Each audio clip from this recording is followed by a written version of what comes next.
Hello students, welcome to KS coaching centre. আজকে তোমাদের জন্য নিয়ে চলে এসেছি নবম শ্রেণীর দ্বিতীয় পর্যায়ক্রমিক মূল্যায়নের ইতিহাসের সেকেন্ড মডেল। এর আগে আমাদের চ্যানেলে ফার্স্ট মডেলটা আপলোড করা আছে, তোমরা সেখান থেকে দেখে নিও। তো প্রথমে আছে কি? প্রথমে আছে বিভাগ ক। বিভাগ ক প্রথমে সঠিক উত্তরটি বেছে নিয়ে লেখো। ফার্স্ট প্রশ্ন হচ্ছে, যার দ্বিতীয় আলেকজান্ডার মুক্তির ঘোষণাপত্র স্বাক্ষর করেন 1861 খ্রিস্টাব্দের 19শে ফেব্রুয়ারি। নেক্সট, বিশ্বের প্রথম আন্তর্জাতিক সম্মেলন হলো ভিয়েনা সম্মেলন। নেক্সট, একজন আদি সমাজতন্ত্রবাদী দার্শনিক হলেন সা সিমু। এরপরে আছে, স্পেনের সংসদকে বলা হতো কর্টেস। জাতিসংঘের প্রথম মহাসচিব ছিলেন এরিক ডুমন্ড।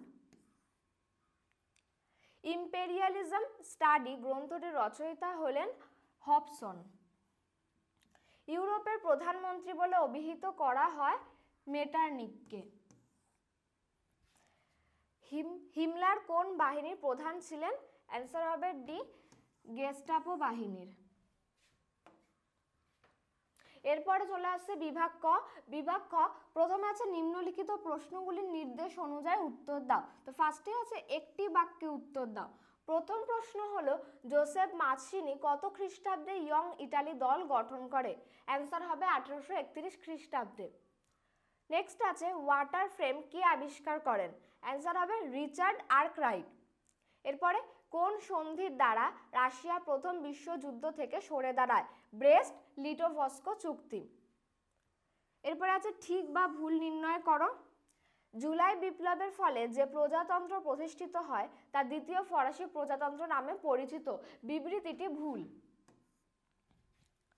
1887 খ্রিস্টাব্দে বিসমার্ক রাশিয়ার সঙ্গে স্বাক্ষর করেন রি-ইনসিওরেন্স সন্ধি। বিবৃতিটি সত্য। কাউন্ট ক্যামিলো বেনসো ডি ক্যাভুর ছিলেন ইটালির ঐক্য আন্দোলনের মস্তিষ্ক। বিবৃতিটি সত্য। এরপরে আছে, সি এর দাগে নিম্নলিখিত বিবৃতিগুলির সঙ্গে সঠিক ব্যাখ্যা নির্বাচন করো। প্রথম বিবৃতিটি, ভার্সাই সন্ধি ছিল দ্বিতীয় বিশ্বযুদ্ধের অন্যতম কারণ। এর অ্যান্সারটি হবে ব্যাখ্যা 3। এই সন্ধির মাধ্যমে প্রতিফলিত হয়েছিল জার্মানির প্রতি মিত্রপক্ষের প্রতিহিংসার সাপোরায়ণ মনোভাব। লেনিন 1921 খ্রিস্টাব্দে নতুন অর্থনৈতিক নীতি ঘোষণা করেন। এর ব্যাখ্যা হবে ব্যাখ্যা 1, রাশিয়ার অর্থনীতিকে আরও বেশি সমাজতান্ত্রিক করে তুলতে চেয়েছিলেন। এরপরে আছে বিভাগ গ।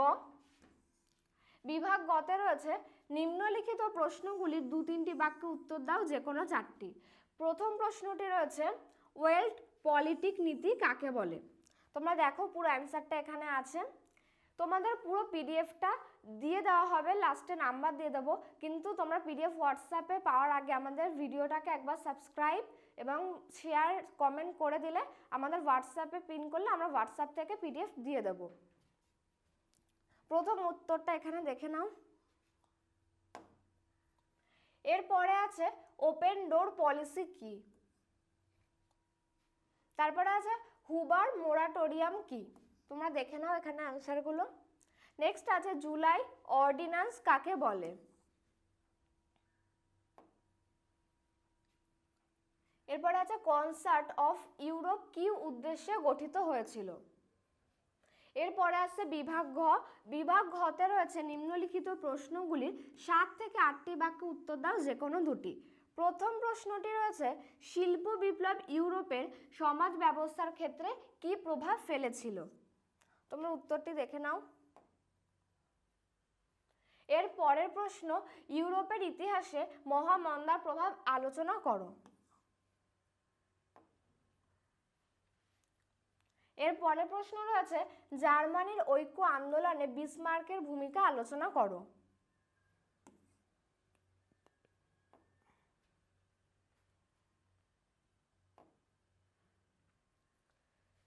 লাস্ট প্রশ্ন, ইতালিতে ফ্যাসিবাদের উত্থানের কারণ কি ছিল? এরপরে চলে আসছে বিভাগ উম। বিভাগ উম প্রথমে রয়েছে, নিম্নলিখিত প্রশ্নের 15 থেকে 16টি বাক্যের উত্তর দাও, যে কোনো একটি। প্রথম প্রশ্ন, ঔপনিবেশিক প্রতিদ্বন্দ্বিতা কিভাবে সাম্রাজ্যবাদ ও উগ্র জাতীয়তাবাদের জন্ম দেয় তা আলোচনা করো। তোমরা দেখে নাও, উত্তরটা এখানে পুরোটা রয়েছে। নেক্সট প্রশ্ন, উগ্র জাতীয়তাবাদী ভাবধারা বিস্তারে ভার্সাই সন্ধির শর্তাবলীর কি ভূমিকা ছিল?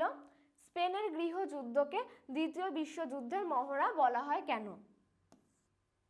তোমরা দেখো, উত্তরটি এখানে রয়েছে।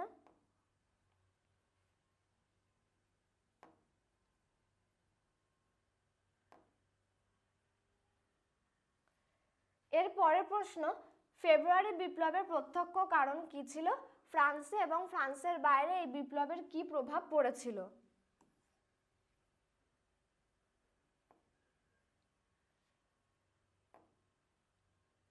এখানে তোমাদের পুরো মডেলটা শেষ হলো এবং পুরো পিডিএফটা পাওয়ার জন্য তোমরা হোয়াটসঅ্যাপ করবে বোর্ডের দেওয়া নাম্বারে। এই নাম্বারে হোয়াটসঅ্যাপ করবে এবং আমাদের ভিডিওটা ভালো লাগলে লাইক, শেয়ার এবং কমেন্ট করবে। Thank you.